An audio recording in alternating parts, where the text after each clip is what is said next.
Le Saint-Esprit est entièrement consacré au Seigneur Jésus. Il n'a qu'un seul souci, qui englobe et embrasse tout.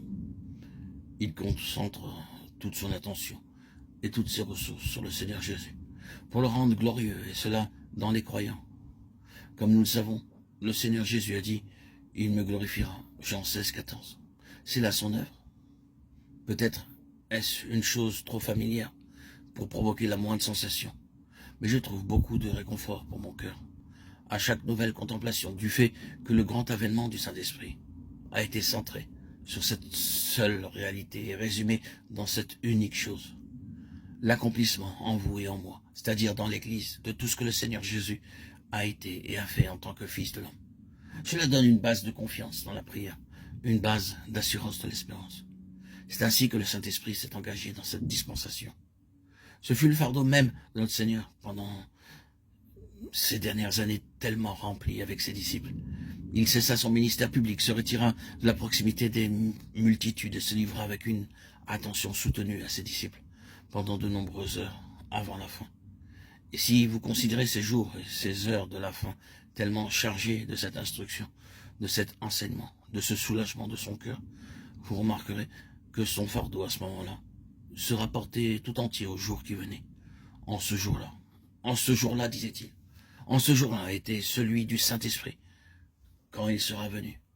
En ce jour-là, quand il sera venu, il attachait la plus grande importance et la plus grande valeur à la venue du Saint-Esprit. Parce qu'il savait très bien que tout ce pourquoi il était venu dans l'incarnation, la vie terrestre et la croix, serait sans valeur si le Saint-Esprit ne le reproduisait organiquement de façon vitale en d'autres personnes. Il a concentré cela dans une déclaration tellement familière. Si le grain de blé ne meurt, il reste seul. Mais s'il meurt, il porte beaucoup de fruits. Jean 12, 24. Or, il disait cela en réponse à certaines gens qui avaient exprimé le désir de voir Jésus. C'était une réplique étrange, mystérieuse. L'heure est venue où le Fils de l'homme doit être glorifié. Si le grain de blé qui est tombé en terre ne meurt, il reste seul.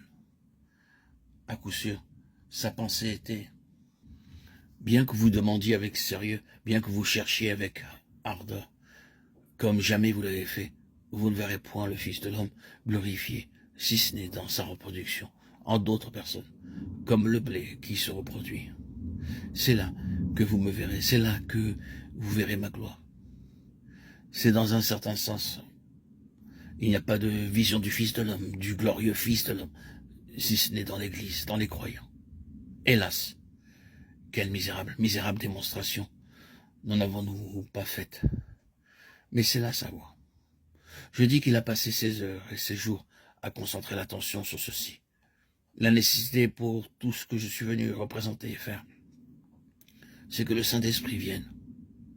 Il est beaucoup plus important qu'il vienne, plutôt que je ne reste. Si je reste, je ressemble au grain de blé solitaire. Si je m'en vais, je lui cède la place en vue de reproduire. Il enseigna donc que la seule façon de le connaître, le seul moyen de le voir, était celui-ci.